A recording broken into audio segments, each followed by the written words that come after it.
vazhdon parajs në Dubajt. Vetëm 30 kilometra më tutje, në lindje e Irani është në bombardime intensive, ndërsa prej andej drejt Dubajt, grataçelave, vilave, qendrave tregtare, avionëve modern gjigant hidheshin dron të verbër që merrnin jetë njerëzës dhe për më shumë fusin anktin e pasigurisë, në atë që deri dje ishte një oazë paqe në shkretirën arabe. E pash me sytë e mi anktin, turbullirën utimin e dhjetra mijëra njerëzve, të cilët nuk kuptonin pse nuk mund vazhdonin jetën, pushimet, investimet, arktimet, por duhet nxitonin si ditën e Xhametit për të kapur një avion, një makinë për të larguar maktit të një lufte të re që nuk dihet tamam as përse filloi dhe as se kur do të mbarojë. Avion që niseshin dhe ktheheshin rrugësh, mesazhe alarmi për bomba që vinin paftuara dhe me zhurmë celular. Dhe pikpyetja e madhe, përse në këtë rrëmuj të vetmit të papërgatitur duket se ishim ne njerëz të thjeshtë? Të tjerët duket se dinin se diçka e tillë do ndodhte. E dinin izraelitët dhe amerikanët, por e dinin dhe iranianët, të cilët e kishin zgjedhur liderin e ri edhe para vdekjes Khameneit. Presidenti Trump tha sot se lufta mund të zgjasë edhe pak, por edhe sa. Konflikti nuk duket se po ulet, Irani nuk duket se po dorëzohet, përkundrazi. Sot një tjetër raketë e tij u nis drejt Turqisë. Qeveria shqiptare reagoi sot ndaj këtij sulmi pasi nëse dhe Turqia përfshihet në këtë konflikt, e gjithë frika është se përplasja nuk do të jetë më mes Turqisë dhe Iranit. Çështja e Kurdistanit mund të jetë një casus belli i ri, një konflikti që për herë të parë dhe direkt mund vendos vendet të NATO-s kundër njëri tjetrit dhe këtu nuk e kam fjalën më për Greqinë. Një kryengritje e grupeve guerilase kurde në Siri, Irak, Iran do të ringjallte të njëjtën rebelim dhe në Kurdistanin turk, që prej vitesh është përgjumur nga ndërhyrjet e shumta të Ankaras.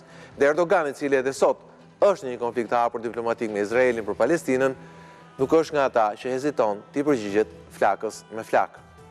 Por ka dhe një anë tjetër të këtij konflikti. Gjiri persik mban me karburant gjithë botën. Vetëm Arabia Saudite ka rezerva nafte të pashfrytzuara për së paku dhe 200 vite të tjera.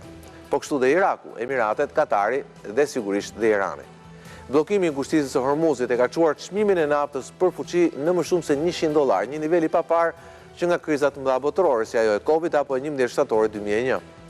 Nëse sot keni mbushur makinën me naftë dhe benzinë, besoj e keni ndjerë rritjen e ndjeshme të çmimit për litër, por vetëm kaq. Nga Irani apo përmes ngushtisës së Hormuzit edhe gjirit persik kalojnë dhe ushqime, plera kimike dhe shumë materiale, të cilat ndikojnë direkt në tryezën e gjithëve ne. E gjithë kjo ndodh në mes një krize ekonomike që ka nisur për gati 18 vjetësh dhe nuk po duket se po përmirësohet. Bile sa po duket që jep një shenjë të parë më këmbës, ndodh një krizë apo dhe një konflikt. Njëherë në Ukrainë, pastaj në Gaza, tani në Iran. Papa Francesku pak muaj para se të vdiste, tha kopshëm se lufta e tretë botërore ka filluar, por se njerëzit nuk duan ta shohin dhe as ta pranojnë. A mos vallë profecia e tij po rezulton e vërtet? Për këtë do flasim sonte. Sigla.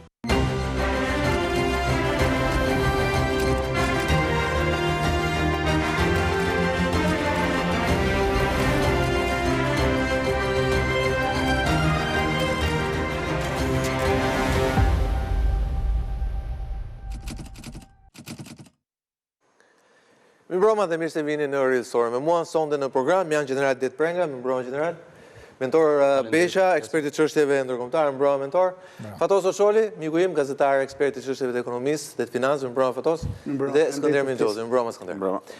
Mentor, doja ta nisem me ty sot një prej që një raketë që shkon sërish drejt Turqisë. Sigurisht një raketë që shkon nga Irani, paktën është folur, megjithëse Irani vetë nuk e ka konfirmuar një gjë të tillë. Po sigurisht u flasim për një rrezik shumë të madh nëse Turqia, se kjo është raketa e dytë. Fakti që sot edhe qeveria shqiptare reagoi, pra pat një reagim posaçëm për këtë tregon që ka një shqetësim real se në rast se Turqia përfshihet pa dëshirën e saj në një konflikt, këtu pastaj gjërat komplikohen. Unë përmenda pak projektin e Kurdistanit, i cili duhet të spakun letë, por jo vetëm është një projekt që është edhe amerikan.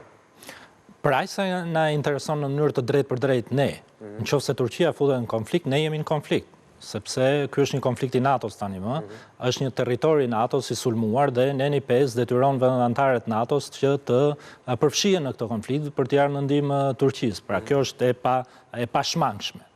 S'dyti duhet ndaloj tek dy element që theksoi presidenti turk, Erdogan. Nëse në rastin e parë të raketës së parë, nuk kishte një deklaratë të vetë president Erdogan, po ishte ministri jashtëm ai që u mor me këtë çështje, në këtë rast kemi deklaratë shumë të ashpër të presidentit Erdogan, i cili e shtroi atë në dy linja. E para në raport me Iranin, ku i paralajmëroi në mënyrë përfundimtare dhe të fortë që kjo gjë nuk duhet të ndodhë në raport me Turqinë, dhe s'dyti paralajmëroi që askush nuk duhet të bjerë në kurthin e Izraelit për t'i vënë flakën rajonit pra lindjes mesme. Dhe këtu dua të ndaloj pak tek problemi real që mendoj unë që është. Le t'ja nisim nga vendet e gjirit, nga ku edhe ju keni udhëtuar. Vendet e gjirit, në fakt, prej shumë kohësh kishin krijuar... Si gazetar ishte eksperiencë interesante, si nga ana njerëzore pastaj. Dhe besoj me mira dhe mira njerëz që janë mbetur në kurthin e këtij konflikti atje e kanë përjetuar të. Dhe ishin me fëmijë të vegjël, pra se kuptohet ai është një oazë ku kjo ishte vendet e gjirit kishin krijuar idenë një oazë qetësie, sigurie, ku njerëzit shkojnë, investojnë, begatie, prosperiteti, ku njerëzit shkojnë, investojnë, shijojnë frytet e punës tyre me taksa të ulta e kështu me lart, me radhë ishte krijuar, ishte bërë një hap, një lidhje transporti ndërmjet Azisë dhe Europës, veriut dhe jugut e kështu me radhë. Pra, ishte krijuar ideja që këtu ka siguri dhe prosperitet. Dhe, në fakt, shoqërit ishin deradikalizuar. Në përgjithësi, ideja e terrorizmit sunik kishte filluar të zhduket që nga ISIS-i e mbrapa nuk ekzistonte më si ide. Dhe këto vende ishin orientuar drejt prosperitetit ekonomik. Donin të bënin para, donin të bënin biznes. Dhe natyrisht që problemi ishte Irani në njërin krah. Dhe ata e dinin që konflikti me Iranin, përplasja me Iranin, ishte shumë e kushtueshme dhe duhej gjetur një mënyrë si ta integronin në arkitekturën e sigurisë dhe arkitekturën ekonomike të rajonit. Dhe ne kemi parë negociata prej disa vitesh në mënyrë të veçantë nga Arabia Saudite me Iranin, në mënyrë që të përafroheshin palët, pavarësisht divergjencave që kishin. Natyrisht që... Ti e di më sa unë, rivaliteti më i madh praktikisht... Ka qenë Arabia Saudite dhe Irani. Dhe natyrisht zbutja marrëdhënieve ndërmjet Arabisë dhe Iranit, zbuste marrëdhënien ndërmjet gjithë vendeve sunite dhe vendeve shite me udhëheqjen e Iranit. Natyrisht që kjo nuk i ka pëlqyer as pak Izraelit, sepse Izraeli interesin kryesor ka patur të mbajë për qatë dhe sundo, normalisht, sepse siguria e vetë varet nga një konflikt ndërmjet arabëve dhe iranianëve. Në këtë pikpamje, perspektiva e Izraelit ka qenë të krijojë mundësinë për të nxitur divergjenca ndërmjet vendeve arabe dhe Iranit. Po na fol pak, pse është shumë interesant çështja e Turqisë, se mendoj është një çështje që pak flitet, por është në letrat e gjitha atyre që merren me çështjen e sigurisë botërore. Ka spaku që kur ka filluar lufta në Gaza, që brënda Izraelit, brënda qarqeve të sigurisë në Izrael, diskutohet mbi rrezikun e Turqisë dhe kthimin e Turqisë në një Iran të ri sipas tyre. Në mënyrë të veçantë, aleanca ndërmjet Turqisë dhe Katarit, ku muskujt financiar të Katarit bashkohen me teknologjinë dhe muskujt ushtarak të Turqisë, përbënin një kërcënim serioz për Izraelin në pikpamjen e tyre. Dhe ata gjithmonë kanë qenë duke përgatitur opinionin publik dhe një narrativ, qoftë në Shtetet Bashkuara të Amerikës, qoftë në nivel ndërkombëtar, kundër Turqisë. Dhe nga paralajmërimi Erdogan sot, i cili bën një ekuivalencë midis rrezikut që mund të vijë nga Irani, por që mund të vijë nga Izraeli. Pyetja ime është, kam dhe periudhë për generalin, çfarë rreziku, sa potencialisht është e mundur që Izraeli të godasi Turqinë? Në këtë moment, asgjë nuk përjashtohet, lufta është nisur dhe pasojat mund të jenë paparashikueshme, por besoj që Izraeli në këtë moment nuk ka kapacitete për nisur edhe një front të ri lufte, sepse kjo pastaj do ishte një luftë krejtësisht e pa menaxhueshme dhe e pa kuptim dhe në qoftë se do kishte një moment që lufta mund të kthejë me të vërtetë në një luftë gjithëpërfshirëse dhe pastaj mund të flisnim për një luftë të mundshme botërore, do të ishte ky është momenti, do të ishte ky moment. Konfliktin. Por unë nuk besoj që ka aktor të interesuar për të parë një përplasje ndërmjet Izrael dhe Turqisë dhe në mënyrë të veçantë Shtetet Bashkuara të Amerikës do të ishin shumë të kujdesshme për të shmangur diçka të tillë. Megjithatë, general, sot kemi lëvizje të avionëve luftarak turq në Çiprën turke, siç kemi edhe lëvizje të luftanijeve greke në drejtim të zonës konfliktit. Dhe këtu pastaj flasim për dy vende anëtare të NATO, të cilat janë në një konflikt që deri më sot nga 72-shi e këtej ka qenë më tepër la drôle de guerre, po përdorim një term luftës botërore, pra një luftë e çuditshme po pa luftë, po ndërkohë rreziku duket shumë i madh. Në këto momente gjithë po flasin e përmendi mentori artikullin 5, po ne e dim shumë mirë që artikulli 5 dhe në 11 shtator u deshën disa ditë, mos them javë që të binin gjithë dakord. Ndërkohë që siç e kemi parë, lufta sot zhvillohet brenda pak minutash. Parë në këtë këndvështrimi, është vërtet situata është jashtëzakonisht e komplikuar, jo vetëm për ne që realisht e vlerësojmë në aspektin ushtarak, por si edhe qytetar, për risqet dhe problematikat që lidhen me sigurin, por parë edhe në aspektin më gjërë strategjik, dhe thosha, edhe për ata cilët janë ekspert të mirëfill, dhe ata cilët kanë ndërtuar skenaret, dhe një nga këta skenarë nga data 28 për agresionin Izraelit o Shtetet e Bashkuara të Amerikës ose SBA Izrael ndaj Iranit startoi, ose unë do ta agresion, sulm, luftë, po tham agresion mbajmë qëndrim. Si të doni, po unë jo si doni ju, po them. Kjo pjesa është, unë do thosha një operacion luftarak në fazën e dytë, duke marrë në konsiderat atë çfarë ndodhi vitin e kaluar, lufta 12 ditore mes Izraelit dhe Iranit, por e përfshi dhe goditjen që dhanë Shtetet e Bashkuara të Amerikës.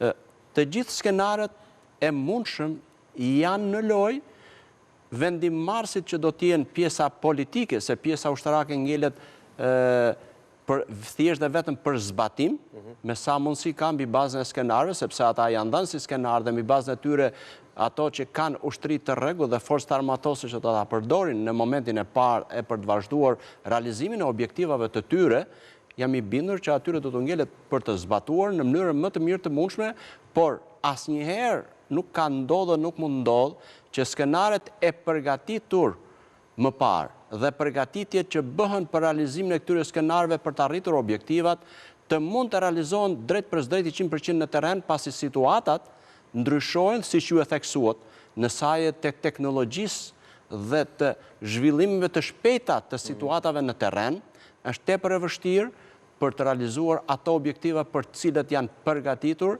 dhe shumë gjëra mund të dalin jashtë skenareve për të cilat do duhet reagim i shpejt, vlerësim situate dhe marrje vendimi. Gjithsesi, asnjëri nuk mund të bëjë orakullin në këtë mes për të përcaktuar se çfarë do të ndodhë dhe kush do të përfshihet.